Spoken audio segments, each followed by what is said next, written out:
Yes, people, what's happening? Welcome back to the channel. Big up to everyone that's locked in over on Chelsea Fan TV, as always, and welcome to your daily transfer update. And it's been a biggish day for Chelsea news. The bad news that Wesley Fofana is probably going to be missing most of the season with an ACL injury. We've had a second bid rejected for Moises Caicedo. Romelu Lukaku was returned to Cobham as well today, plus loads of other bits and pieces to get into. So as always, guys, make sure you subscribe to both channels. Make sure you smash the likes on both streams, and let's get into this one. Pys, thanks for coming as always, bro. It's greatly appreciated. Mate, not the news we were wanting today. Obviously, we saw that Wesley Fofana wasn't on the plane to the States, a knee injury. We weren't really too sure how serious it was. And then it's obviously subsequently been confirmed today that he's ruptured his ACL. He's going to have surgery, and he's probably going to miss most of the season. How much of a problem, this might sound a stupid question, but how much of a problem is this, bro, for Chelsea? It kind of puts us in a tricky situation where a centre-back definitely wasn't part of the plans at all this summer. If anything, we were looking to get rid of potentially one more. Centre-back, do you think it's essential now? Yeah, I do personally. I know a few people sort of said, well, we've got sort of Chalobah and Humphreys and Badia Shield can play right centre back. He did it at Monaco, but I think the fact that Fabrizio's already kind of said we're going to explore some options. I think we'll probably end up getting someone. Who that will be, I have no idea at the moment. To be honest with you, there's probably 100 right centre backs on the market. There's so many centre backs on that you could go out there and get, but.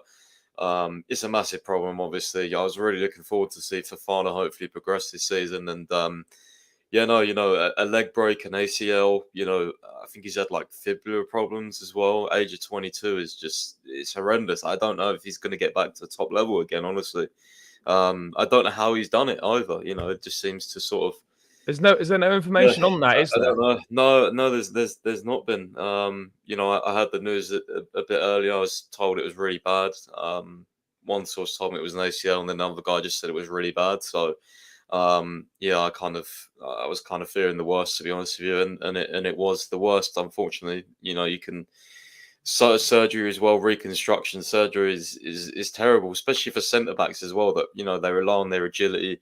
They rely on their pace, you know what I mean? It's horrendous, honestly. It's horrendous. It is bad. I mean, it is a little bit hindsightism, but I mean, were you concerned when, obviously, I think everyone was delighted that we signed him last summer, a top centre back. He did great stuff at Leicester. Yes, he obviously got picked up that broken leg injury. That's not obviously not his fault. It was a horrendous challenge in pre-season. But mate, did you have injury concerns surrounding him before we signed him? Because I think that was, for a lot of people, that was the only question mark around signing him was his injury record. And obviously he missed quite a lot of last season. But the frustrating thing is he was really good for us when he was playing.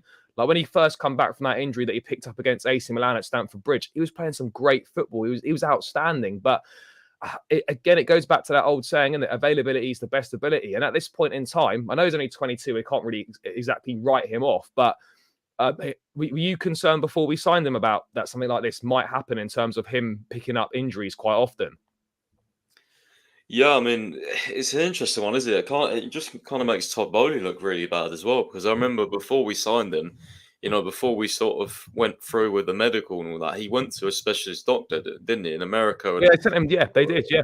Yeah, and it's just like, I don't really, it's just terrible. You can't look at it and say, oh, that was a good job, because obviously whoever he saw, just like our medical department, just like the ones they've brought in, has been terrible. So, the whole medical department really and our decision making in transfers, has been really, really bad. I guess on the flip side, you could say, well, they clearly got the Madueke run right, because he had a horrendous injury record at a young age and he hasn't been injured yet. But, for Fofana specifically, paying 70 million for me in terms of his quality was never in doubt. It was if he's injured, if he could, come over that, and if they thought he was fully recovered, which obviously they thought he was, and he's had loads of problems. He's had loads of problems since he's joined us, and it only seems like it's got worse. I mean, this is the worst injury you can probably get, in football. So yeah.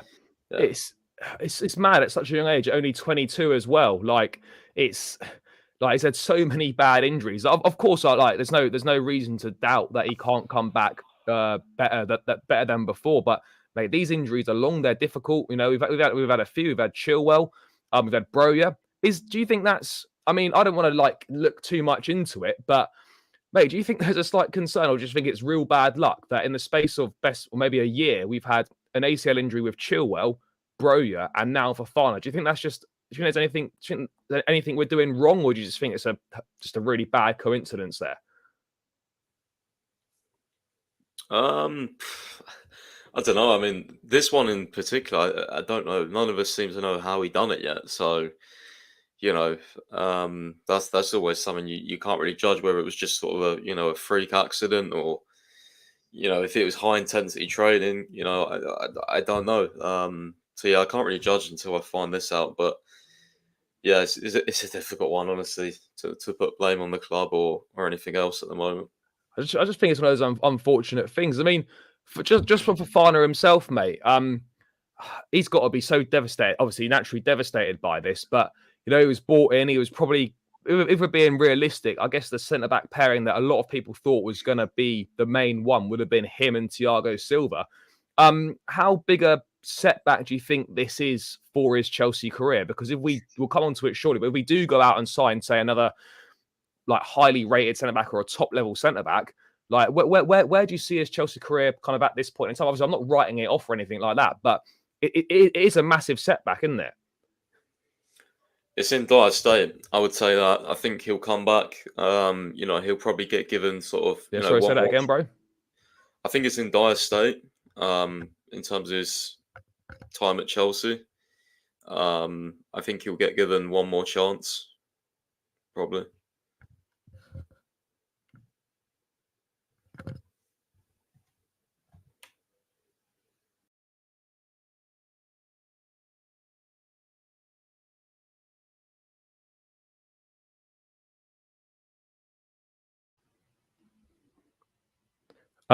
Yeah, sorry guys. I think Pys will be back in a second. Not really sure what happened with the internet there, but yeah, obviously, yeah, about Fofana's Chelsea career is a problem.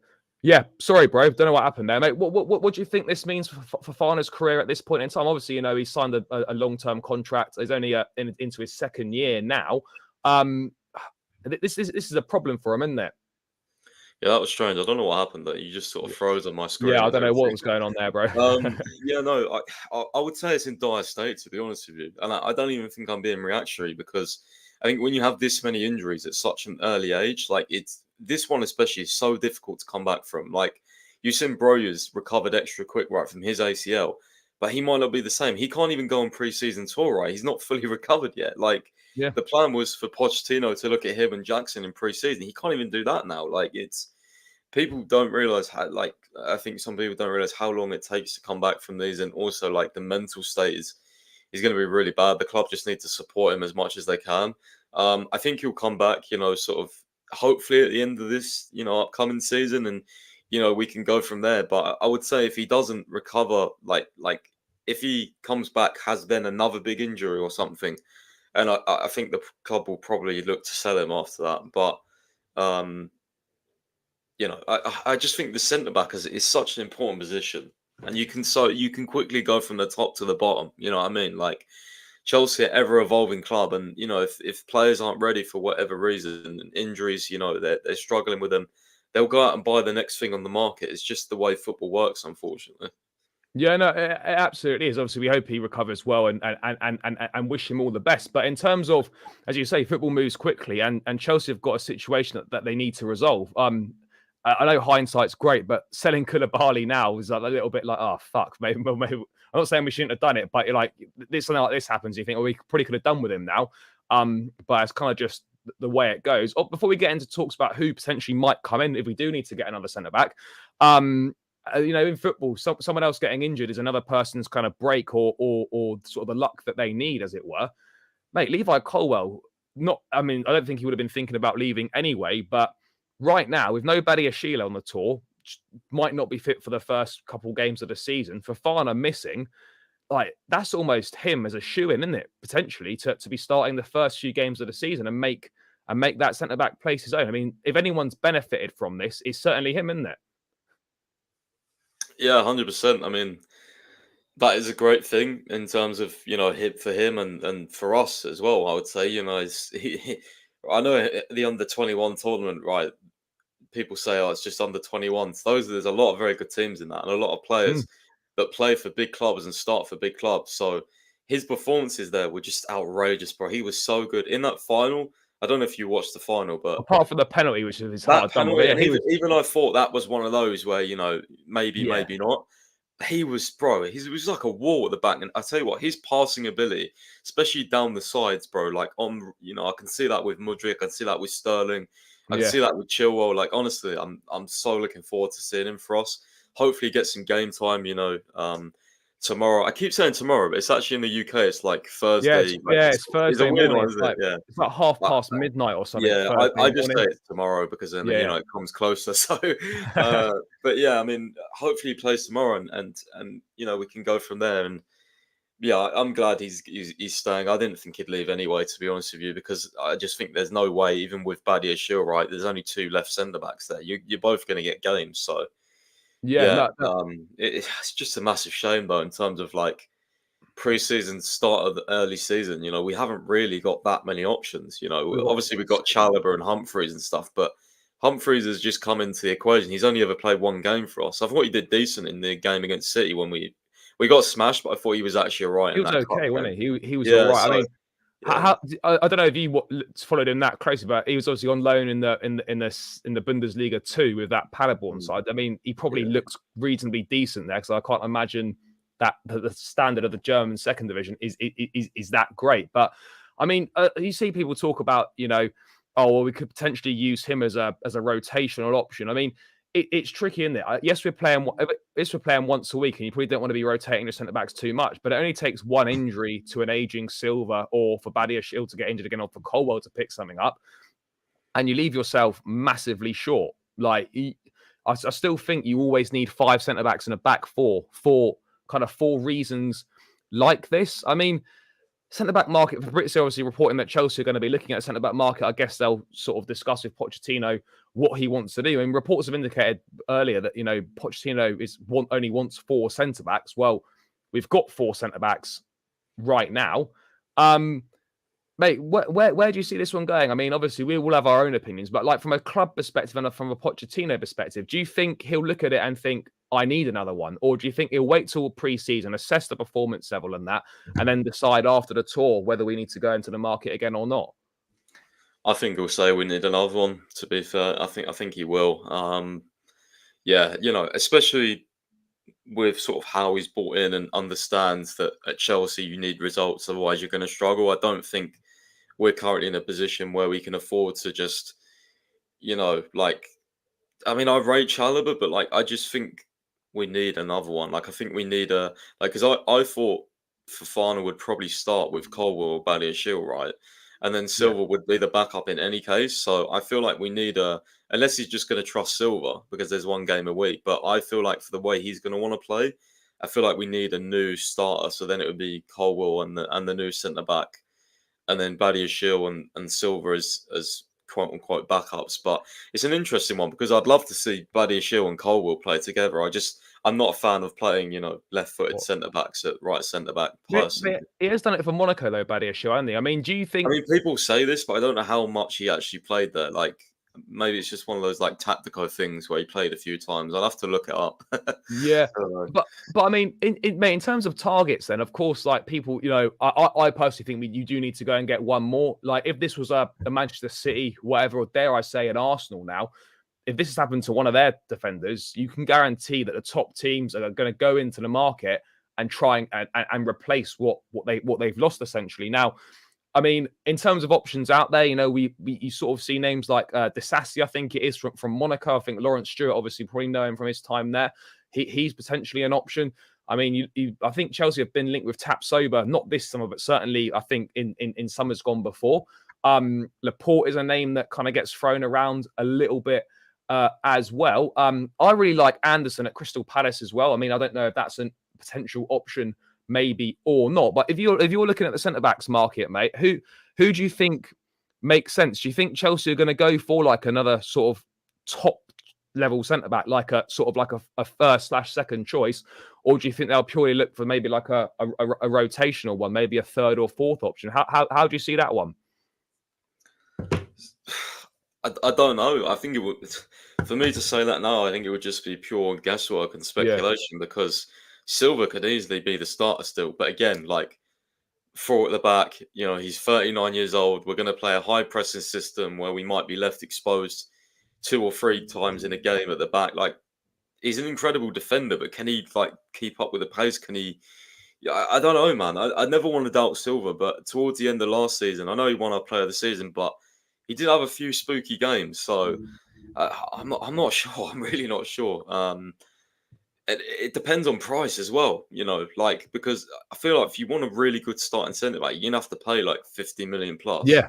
50 million Whereas, needs like, just be a starting point for prices yeah, in the but market but these then days, isn't it? again, we signed Badia Shield for 30, and he was a starter. So I don't know. It's an interesting one. I think we'll have to wait and see in the next few days and sort of see how preseason goes as well. I think the first 2 games of preseason, I think, will be sort of when Poch kind of decides on a lot of things because obviously Wrexham we expect to beat them, but Brighton on Saturday. I mean, That's pretty tough. if we lose to them or you can see like we're struggling, then things could definitely happen in the market. I think.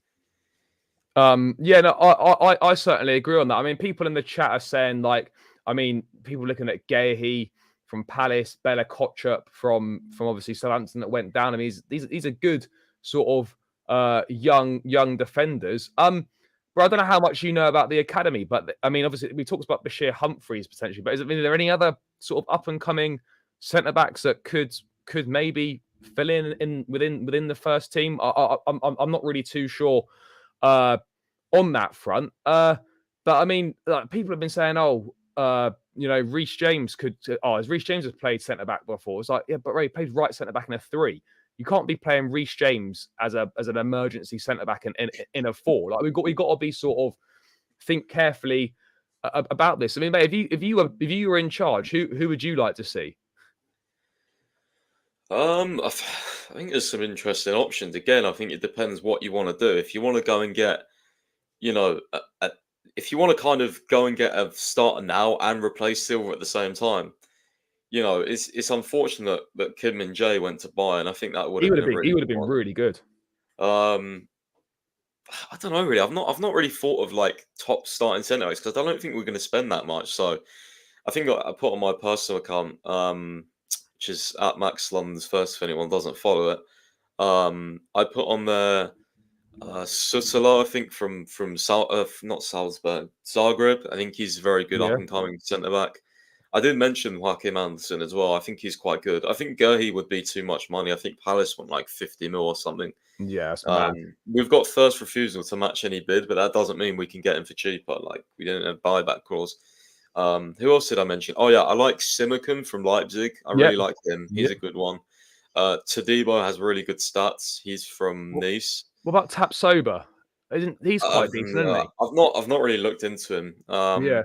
And there was another I think I mentioned as well, maybe one more, but oh yeah, Diomande from Sporting as well looks. Oh yeah, I yeah. just sort of I was being a bit of a a stat warrior and looking at some graphs and stuff and watching some comps earlier. So I don't know, I can't say I've watched loads of these guys, but I think Yeah. with our recruitment department looking at young players in general, I think we'll probably look for a young centre back. So some of those could be an option. I'd be surprised if we go and get in someone experienced because, maybe if Silver had got injured, then maybe we would go and get someone experienced. But now it's a young player that's got injured. I think we then go and get a young player. That's how I think we're going to work things. Yeah, I mean, in terms of, Laporte's always linked with the move away from Man City. I mean, if he were to be available, so a lot of people are saying Laporte in the chat. I mean, Left centre back though, I swear he's a left centre back. yeah, possibly. I Pretty mean, do sure. you think for you, has it got to be a right-footed centre back? You're not a fan of these left-footers Yeah, playing no. on the right side. For me personally, it's got to be a right centre back, right footed. But unless there's someone out there that's crazy 2-footed, but I don't think Laporte is that. He's a very good player, but again, like what City going to ask? They ask for stupid money probably Well, for well, sell well, to Chelsea. well, exactly. They probably think, oh, we're selling Laporte. Let's try and get as much money from Chelsea as possible so we can fund our Vardy old bid. Like I don't know. It's an interesting one, but I mean, Poch wanting 4 centre backs. I've always maintained that you have, for me personally, like you need to have 5 centre backs if you're playing a back four, because all it takes for one to get injured, and you could suddenly be in problems.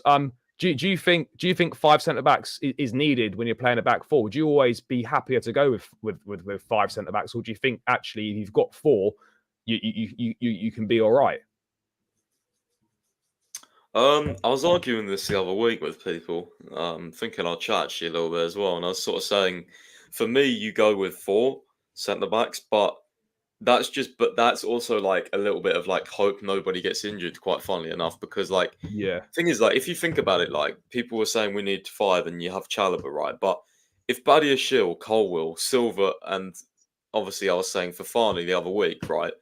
If even at least 3 of them stay injured, the fourth guy who's actually technically the 5th on the list is hardly ever going to play. So yeah, it's different when you're in the Champions League. Of course, it's much different. You have 5 or maybe even 6 centre backs, but in Premier League, I think you take 4. But now, like with Silva being old and Fofana injured, and I don't know, man. It's a really difficult one because again, like we could keep Chalobah and sign a new centre back. Chalobah might not play for the whole season. Like you just don't know. Like you can't really.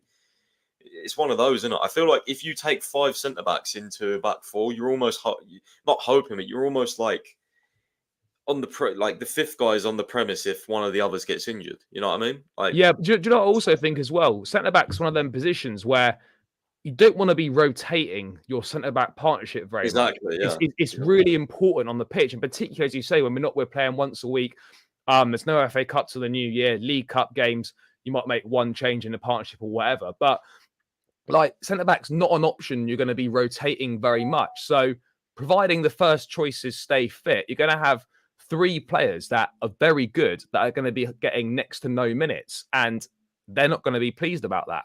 But then also with our injury record and whatnot, you are taking a gamble if you just go with 4. Because knowing our luck, if we just go with 4, someone else will pick up sort of a medium to long term injury, and then you're banging the shit again. So it's a really difficult one to get right. Sort of you go with 5 and we'll probably be fine, and 3 players are hardly going to play at all.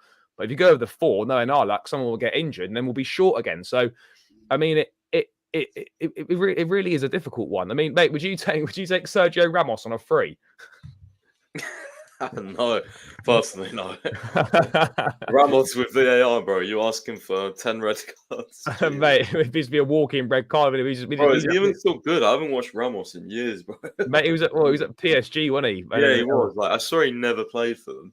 Well, I think he did play a reasonable amount, but I thought it was always like Kimpembe, Marquinhos, and even one of their other guys, right? One of their younger guys, no? Or maybe I'm wrong. I don't know. Mate, I don't watch much. I don't watch much of them. But yeah, obviously the centre back situation is going to be strange. Mate, do you think? I mean, obviously Ampadu's gone now, but I mean, if Ampadu was still here, would that have been an option? Do you reckon? Not for me personally. In a 4, in a 3, yeah. But I think you also like. For me, I've always thought Ampadu was best as a DM personally, but Yeah, I don't know. We sold him for too cheap, man. I like Ampadu. 7 mil. 7 mil plus 3 mil add-ons. Like I can just tell, like it's one of those ones where I bet you he'll like move to a Premier League team in a couple of years after Leeds. I think Leeds will probably come back up, and then he'll probably move. And like I can just see one of those ones, like not now, but like 2-3 years, we might think, oh yeah, we look at him now, like we sold him way too cheap. I hope it doesn't come back to bite us. He's still pretty young. Yeah, we sent him on some awful loans as well, man. Mate, like, 3 relegations in a row from Serie A with 3 different teams. I was so excited about that Leipzig loan, and he played in the Champions League. Absolute disaster. Played in the Champions League against City for Leipzig, and he was like 19, and he was so good. Not City, Spurs away. Yeah. I remember that game. He was so good. I think he played in the middle of a back 3. And I was like, oh my days, like, he's perfect. And then even last preseason, right, I was like, Ampadu, I thought, did quite well. And he still went on loan. So he's always just been like, I don't know, it's like we don't rate it. Like, it's like we think he's good, but he's not good enough. But I personally think he's good enough for just to be in the squad. But there we go. He's gone now anyway. Oh, I mean, this centre back thing is going to rumble on. Let's wait and see what happens. Obviously, terrible news for Wesley Fofana. Not great news for Chelsea. Puts the club in a tricky position now. We're just going to have to wait and see how this one plays out and kind of.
Sorry, guys. I don't know what happened there.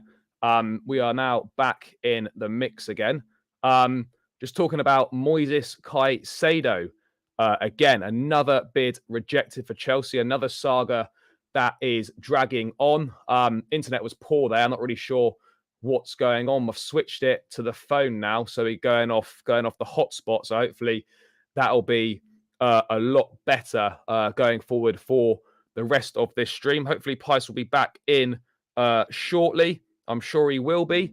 But yeah, Moises Caicedo, this is dragging on and on and on. We've had the Lukaku saga, which is still ongoing. We've got the Mason Mount saga, which dragged on a fair amount. But we are now obviously back in the game with that one's done. Lukaku hopefully be done reasonably soon. But yeah, this Caicedo thing is just is a mad one. It is a mad one. I don't know what's going on with that one at this point in time. Yeah, sorry, bro. I've switched to my phone now. I don't know what's going on with the internet. Proper shit. What are you thinking, mate? Caicedo. What's going on with this at the moment, mate? So we've had a second bid rejected, £70 million with no add-ons apparently. How do you see this one going? I think I've got the rest of this week, and then I'm going to start getting annoyed about how slowly things are moving. We're playing Brighton on Saturday. Can you see this being done by Saturday? I reached that conclusion last week, bro. I was like, that's it for me. Last week was it. I was so pissed off when I had to.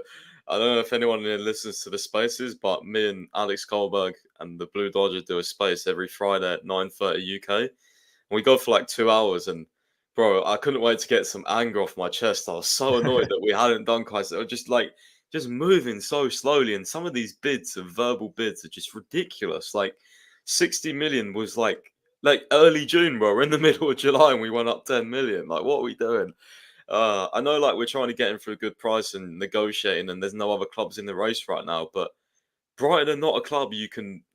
I just don't see them folding for us. Like, Caicedo can push as much as he wants. They're still going to get a price of 80 million plus, in my opinion, at least. So we just need to be serious about this. We need to go in, 75 plus 10, 75 plus 5. See what 80 plus whatever, like, you know what I mean? Go higher, like 70 million, 65, 60. It's not enough. I think 80 is going to be 80 plus add-ons, maybe is probably where it's going to be ending up. And yeah, I would say the rest of this week is really, really crucial from what I hear as well. I think a few other people have sort of said, journalists, Caicedo is he's going to turn up to the camp. He's going to say, I want to move and everything. And yeah, it's going to be an interesting one because Brighton sources always saying 100 million or nothing, 100 million. You give us Levi Colwill, and then it goes right down, and that's not happening. So it's really frustrating. No, mate, it's massively frustrating. I mean, it makes you wonder because I thought the whole point of doing all these talks was that we were just going to it was going to be one bid. We're going to find out exactly what they want on the structure, and we're going to do one bid, so we weren't involved in in sort of a drawn out process. But this has been going on for weeks and weeks and weeks. I just can't understand what they're possibly discussing at this point in time. Surely Chelsea know what the price is going to be, and it can't take that long to discuss and come to an agreement about sort of payment structure and things like that. But I mean, do you still see this happening? I don't know. You put me on the spot here. I think it has to happen. It simply has to. I think we've gone too last far week, down the road now. We have to do it. yeah, but I don't know. I'm still going to say no because I said no last week, so I'm going to stick with no for now until we actually go out with some sort of serious bid because I see these bids as unserious. Like, I don't care if there's a lot of money. Like, you got to think of what is actually going to get the player. Like, for me, this is just wasting time personally. Well, it absolutely is wasting time. I mean, let's go to the worst case scenario, bro. And like, you think we don't get him? Well, then what happens? Like, where do you see? Where do you see us going at this point in time? I mean, do you still think like if Caicedo does come in, do you think we still need one more? Yeah, but I don't think we're going to get one now. I think there's other priorities. Because if you look at it, if we do play 4-2-3-1 as well, which obviously we've thought we're going to, and the Athletic have said we're going to play that, or Poch is looking to play that at least. I think, Caicedo, Enzo, they've both got very, very good sort of injury records. So fingers crossed they don't have to be rotated much. And then you sort of got, Chukwuemeka, I'd like to get, plenty of minutes. He can sort of be, the Enzo sort of number 8, bit further forward, back up.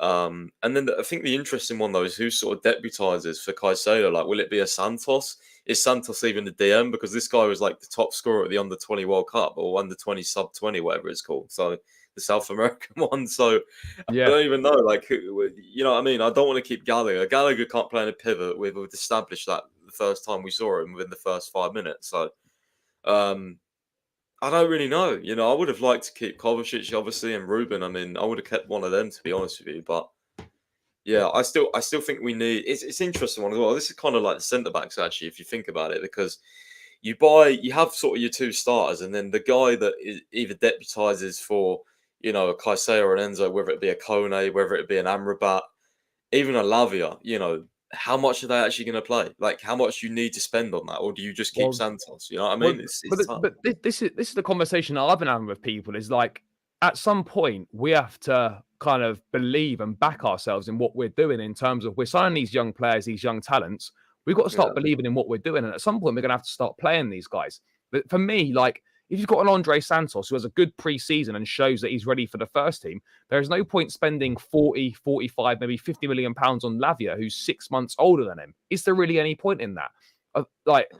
So I don't know. Like, I'm not saying that all three of Chukwuemeka, Caicedo, and Santos are all going to be part of the squad next season. I still think one, maybe two of those three will go on loan. But I mean, at this point in time, mate, we have got Enzo, Gallagher, Caicedo, Chukwuemeka, and Caicedo as our 5 midfield options. I mean, 26 days till the season starts. How worried do you feel him? I'm not worried yet. I'm going to give it to the end of this week.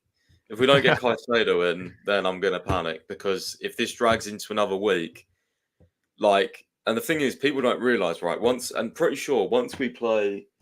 we play Brighton, I'm pretty sure we've got 2 games the following week. I think it's like Fulham and Newcastle or something. Yeah, and one of them is like on a Tuesday or Wednesday. Like, it's a midweek one as well. So like, people need to come in so we can actually get some preparation going. You know what I mean? Like, it's ridiculous. Yeah. So I think the end of this week, like, it's only Tuesday now. Let's just hope we get Caicedo done by Thursday, Friday, and then over the weekend we can move on to the next position. But we need to be fast on these next positions, man, because, like, we said we were looking for, an attacking mid/wing option, right? How long is that going to take? Striker with, it's debate around that. Goalkeeper, like, Kepa's going to stay as number 1, it looks like, but is Slanina going to be the backup? I don't know. I don't think so. Yeah. We were linked to a goalie, so we need a centre-back. We've got so much incomings to do, and we've not got a lot of time. So I'm panicking a little bit, but I'm trying to stay calm, because I know within the transfer market, click of a finger, we could just go and bid for someone. So, well, yeah. I mean, we absolutely could, but it absolutely is a concern. I mean, this has been taking so long. I mean, as I was saying, I don't think we can afford to walk away or do anything like that, because we're so far down the road now, and with such a lack of other options out there. This is now to for a top partner for Enzo.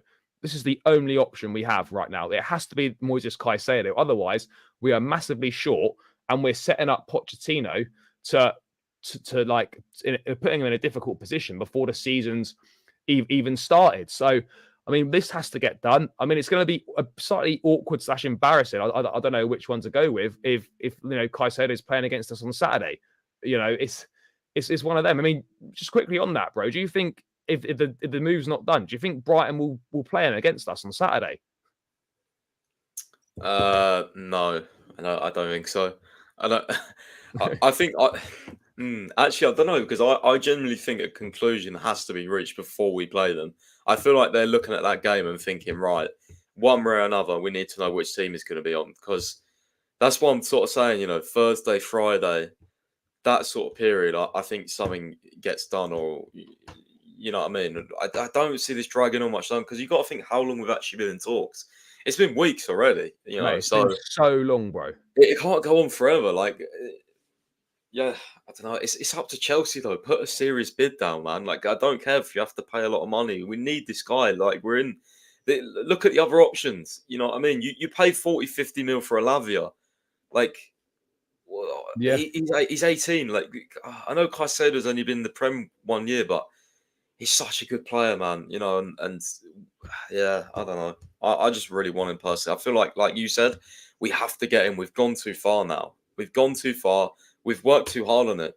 Behind the scenes, they're saying we talk every single day. So, we have to get it. We simply have to. That's the bottom line. Simple as that. I mean, can you see a situation where he maybe hands in a transfer request or something like that to try and force things along? I mean, Ben Jacobs has been saying that Caicedo is not particularly happy that a deal's not been reached. Can you see him kind of taking things up a level himself, like handing in a transfer request or something along those lines? And do you think that makes much difference, really? He shouldn't have to, right? Because he has this pact with De Zerbi or whatever, apparently, and the club. Like, it's ridiculous. Honestly, yeah, I can see that happening. I can see that happening, but he shouldn't have to. He'll put pressure on them, I'm sure. His camp will say, look, you promised us we could go. And I think something eventually does get agreed, hopefully. But I'm cautious that I still don't fully think it's going to happen. But at the same time, if they do push, that's when I could see things changing. If they depends how they push as well. Like, he's going to the tour. I mean, it would have been great if he just didn't go to the tour. But obviously that can annoy the clubs as well. Like, they may sort of go, want to keep him now. You look at the way he's acting, sort of thing. But yeah, at the same time, why shouldn't he act like that? Because we've been told he's been allowed to leave, and they're rejecting bids. Big bids. Yeah, no, I mean, let's wait and see what happens on this one. But it is massively, massively frustrating for sure. I mean, moving from one frustrating saga to another frustrating saga. Before we get into that, guys, make sure, I'm not mentioning it today, guys, make sure you smash the likes. There's 100 of us locked in over on my channel. Only 43 likes, guys. That's poor. Stop freeloading the content. Make sure you hover over that thumb button, give it a click. Let's run these likes. Let's try and get at least 100 likes on this if we can, people. So if you're tuned in now, you've not smashed a like, just hover over that thumb button, give it a click. It massively, massively helps out. So please do that. And whilst you're at it, guys, make sure you subscribe to the channel as well if you haven't done so. I'll put the link in the chat now, guys. There's over 300 of us locked in across both channels here. So if you haven't subscribed, please do subscribe. I think I'm about 23 or 24 subs away from hitting 3.7. Little milestone there. So, guys, let's try and get to 3.7K tonight if we can, people. Bro, frustrating saga seems to be following Chelsea around. Mount, Caicedo. Another one, Romelu Lukaku. Still not done. There's been no pictures of him at Cobham today. Obviously, we've seen Ziyech put a photo up on Instagram of him, Aubameyang, and Armando Broja. Lukaku nowhere to be seen.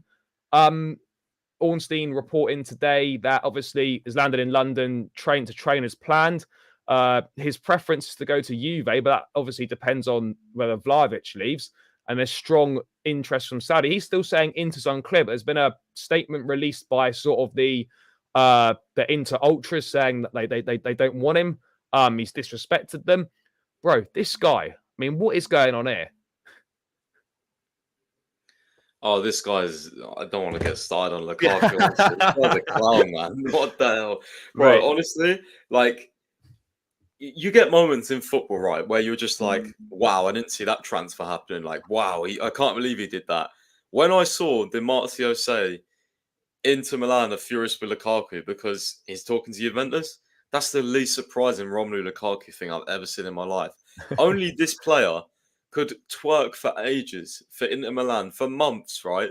Cry to go back and then start conversations with their direct rivals. Only Lukaku could do that, bro. Bro, That is their insane. fans racially abused him in the Coppa Exactly. Italia Like, do you last know how season. like, does this guy like being hated or something? Like, what's wrong with him, honestly? I'm convinced his brain doesn't work. Like, genuinely, what is actually wrong with him? Like, I, I'd love to sit down and just unpick his brain sometimes because what goes on in there, man? Like, why? I'm so confused. Like, there's obviously rumors that, because he didn't start the Champions League final, he's annoyed with Inter. Like, what a crybaby, honestly. Like, seriously, this guy just needs to leave the club. I don't care where he goes, bro. I'd send him to Fleetwood Town if I could, honestly. Like, I just mean, leave. Leave ha- the club, bro. Sell him for 5 mil. I do not care. mate, Honestly. I can't see how this gets resolved because I think Inter are looking at alternative targets. So they're looking at following Balogun from Arsenal. I think they're going to use that Anana money to try and get him. He doesn't want to go to Saudi, but those offers are still there.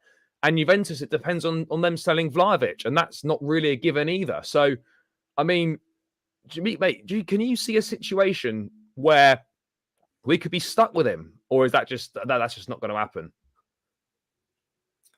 No, that won't happen. The club won't let that happen. There's no way. To be honest with you, I wouldn't be surprised if he agrees to go to Saudi. I could genuinely see that happening. Like, I know his preference is to stay in Europe, but if nothing can happen, I think he just takes a big wage and goes to Saudi. To be honest with you, Yeah, yeah, quite possibly. But I mean, yeah, he's at Cobham now. Fuck knows what he's doing. I don't think too many of us are that bothered about what he's doing. But do you think Inter's completely off the table now? Because obviously Ornstein's saying it remains unclear. But I mean, can you see them going back for him? for who? For Inter going back for Lukaku? Or do you Oh think that's no, no, definitely not. no, definitely not totally finished? No, I think Demartio said they completely pulled out and they were angry with him. So I highly doubt that. Yeah, mate, it's kind of mad. I mean, bro, let's just talk on strikers whilst we're at it. What do you see happening with the centre forwards? Because as we touched on earlier, Broja obviously would have been great for Poch to be able to assess Broja and Jackson as the forwards. Is Broja going to be fit to start the season? I'm not so sure because he's going to have played no games. I know there's a game against Barnet for a Chelsea 11 on Sunday. Maybe he could potentially play some part in that, possibly. But I mean, at this point in time, we're looking at starting the season, certainly with Jackson as the only out and out centre forward, with obviously Nkunku who can play there, but ideally not. Do you see us buying another centre forward? I mean, how do you see this at this point in time? Because I mean, the names really are Vlahovic, Martinez, and Kolo Muani. It's gone pretty quiet on Martinez. Vlahovic is going to cost a lot of money, and so is Kolo Muani. I mean, how do you see this developing in terms of us getting another forward or not? I almost think we actually. I was of the opinion maybe we don't, but I actually think now if Broja potentially not fit for certainly the start of the season, we might need to get another one. But I just can't see who. I mean, how do you view this situation? I mean, I said we still need a striker, even when Bro was going to go to pre-season. So Yeah, I definitely think we need a striker now. But it's interesting because, like, maybe Nkunku starts the season, up front with, Jackson as the options. And then maybe if we do sign a Shirky or, someone like that, they end up, playing in that behind the striker position. So in like attacking mid. Maybe that could happen instead of us buying a striker. That's the only really thing I could think of because the market really is dry, man. Like if we're not going for Vlahovic, we're not going for Laturo, Kane's not there. Who else really is there? Like you mentioned, Colin Moani. Frankfurt want a lot of money. Is he the right profile? Is he an out and out goal scorer? I don't know. yeah. So there's question marks around him. And again, another Bundesliga player. So yeah, it's difficult. It's really difficult. Honestly, I don't see us signing one. To be honest with you, I think that'll be the one position where we'll look at it and go, like we're sort of fine for now. We'll run with what we've got. Do you think we'll leave it until January and then maybe reassess it then? Maybe look at Ivan Toney in January once his ban's up. I mean, do you think the club might be thinking of that maybe in terms of let's go with Nkunku, Jackson, and Broja till January? We're only playing once a week plus League Cup, you know, every so often. Do you see a situation where we could go with those three and then try and get Tony on a cheaper deal in January? Do you think that's possible? I think maybe it's something the club will look at, but I don't know if it's possible because what's where's this assumption come from that Brentford would look to sell him? Like he's literally like their star player, so I don't know why they would look to sell him unless he comes back and is not good anymore. Like I don't know where everyone's like. I feel like our fans have like invented this like Brentford wanting to sell Tony. Like you said that. I don't know. I didn't see anyone say this, so I I don't know. mean, I don't think so. this is purely hypotheticals, but do you think if there was no ban, he'd be a Chelsea player right now? No way. No. They would ask for like 100 million plus. There's no way we would But do do you think that. we would have gone for him though? Um, maybe inquired, but I don't think it would have like turned into a negotiation. No, yeah, probably not. I mean, bro, I mean If this anything, like I would test the waters now for him. Now that he's banned, like get some sort of pre-agreement going if you can, because I yeah, feel like once he comes back and starts training with Brentford and like I don't see them then selling him. I could only see them having like if we threw like 60 million pound down now, they might think, oh, like well, what do we do here? But if once he comes back and like meets the manager and all that, I just don't see them. It's kind of like Caicedo, right? Like there's only so long it can go on for. Like if Caicedo goes back, and plays against us and plays, starts playing preseason games with Brighton, meets Deserve it, things can change. He still won't be happy, but he wasn't happy last time and he still well, stayed. exactly. And So he's mate, you know guy what I put out. mean? Yeah, So, it's certainly it's all interesting. I mean, about last timing. season we scored 38 goals last season. We were sort of 30, 40 goals short. Now, you're not gonna unless you've got Harry Kane, you're not gonna find realistically. It's gonna be tough to find someone that's gonna come into this Chelsea team and score you 30 goals a season. So I guess you kind of go one of two ways. You either try and bring someone in that's going to get you the majority of your goals, or you try and improve what you've got and hope that Nkunku can chip in with maybe 10 to 15. Can Mudryk get you similar numbers? Could Sterling, Madueke, could Jackson and Broja chip in with similar numbers? And you try and make up those 30 to 40 goals that we are missing through those guys contributing more. I mean, do you think I mean, absolutely. Do you think these guys can contribute more? Do you think Madueke can get maybe 10 league goals? Do you think Mudryk can get 10 league goals? Do you think we can maybe make up the difference in goals through other guys contributing more? Or do you still think that's a big ask? I think it's a big ask to be honest with you. But we are going to play more attacking, I would say. So maybe, yeah, I think Madueke seriously needs to improve his finishing. So I wouldn't say him. But No. Sterling needs to. Sterling definitely needs to get more goals. And I'm just hoping Nkunku comes big for us because his finishing is really good. If we can get Nkunku in those areas to shoot, cutbacks, etc., he can definitely get more than 10 Premier League goals, in my opinion, easily. So, yeah, it's Yeah. just how many of those guys can they contribute? I mean, it's going to be really interesting to see how Jackson does in pre-season because he's basically him and Nkunku are going to play virtually all the minutes up top because there literally is no one else unless he tries. I hope he doesn't try some false nine shit with Sterling or someone like that.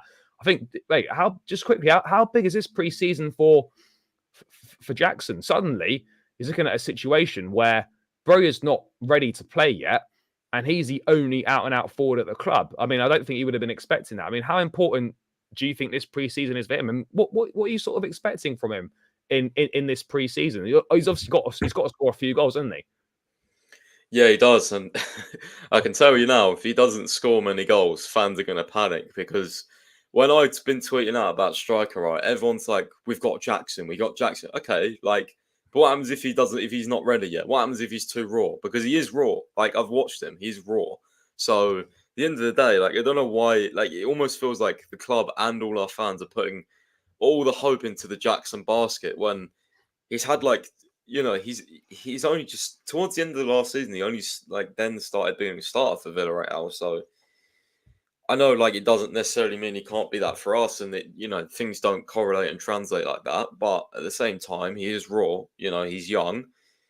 He's got a good finishing rate, but there is a comp out there that I've seen with all of his shots in La Liga, and there is some where you're like, oh my god, like that was atrocious, and like his decision making, he's hit and miss. He's not really a perfect striker, right? So I'm surprised we have brought him in and have kind of at least briefed the media, I guess, that he's kind of the guy, I suppose. Like there's not really been a follow up. Like usually when you sign a striker, right, if they're not going to be like the main guy, you probably get information soon later that no, Chelsea is still going for a main guy, but we've not really got that. It's kind of like a maybe. So, and again, there's not a lot of options. So, yeah, he needs to have a good preseason.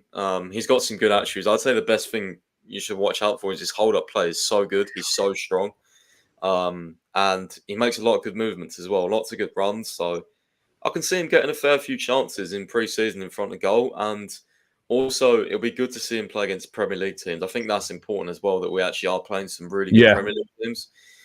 Fulham are not a bad team at all. I think we lost. Did we lose both games against them last season? Nah, we lost 2-1 at the Cottage, and we drew 0-0 in Enzo's debut. Oh yeah, 0-0. Yeah, that boring game. Yeah. So they're not a bad team at all. They got some good players. Newcastle as well. Brighton are good, and Newcastle are very good. So and Dortmund as well. And Dortmund, I forgot we was playing Dortmund. So I mean, that's a pretty much as good a pre-season as you can get without playing all the top European teams. To be honest with you, in terms of like, are you good enough, sort of thing. We're playing Brentford as well, I think. Are we? Are we playing Brentford? They're part of that summer series as well. So. Maybe. I mean, I didn't think he was. I can't really remember. Someone in the chat, let us know. Yeah, guys, we playing Brentford as well. I can't remember. Mate, just last couple of things to round out. In terms of, let's quickly touch on sort of an attacking signing, number 10 sort of profile, wide, whatever you want to call it. Gabri Vega's gone pretty quiet. From what you've heard, from what you know, from your own opinions, is it very much Rayan Cherki at the front of the queue for this position?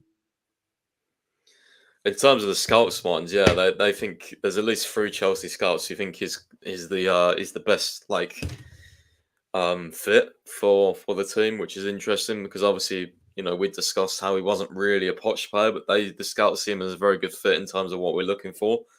And yeah, I think there's definitely been quite a few rumours as well on the club side in terms of potentially making an offer, but I just think, I've been told this loads. All the focus right now is on Caicedo. So once we get that done, or once that hits a conclusion, then I think, well, hopefully we'll start moving quicker on other targets. But I'm intrigued. Like if it's not Cherki, because I feel like it will be, as long as Lyon don't put a stupid price on him, because we've got a very good relationship as well. If it's not them, if it's not him, then I hope it's not Gabri Vega, man. I hope it's not. But maybe it's a bit quiet, hasn't it? Because Jacob Steinberg was the only guy that was reporting it, wasn't it? Because Steinberg was going quite strong on that, but no one else was. I mean, people were saying that Chelsea kind of had an interest, but Steinberg was always the guy that was kind of reporting serious interest. No one else was really saying that. Fabrizio said about, we inquired about like ways to play his release clause, like we did with Jackson. Because with Jackson, we went over a little bit, right? In terms of paid 2 million more. Yeah. So apparently we inquired about doing the same with Vega, but that was like 3 weeks ago. So there's not really been many links really. Like you can't go and get Szoboszlai, you can't get Maddison. Nope. Like I tell you one that I would like, and I think Sammy Mockbell linked him to Arsenal today, was Kudus. I like Kudus a lot.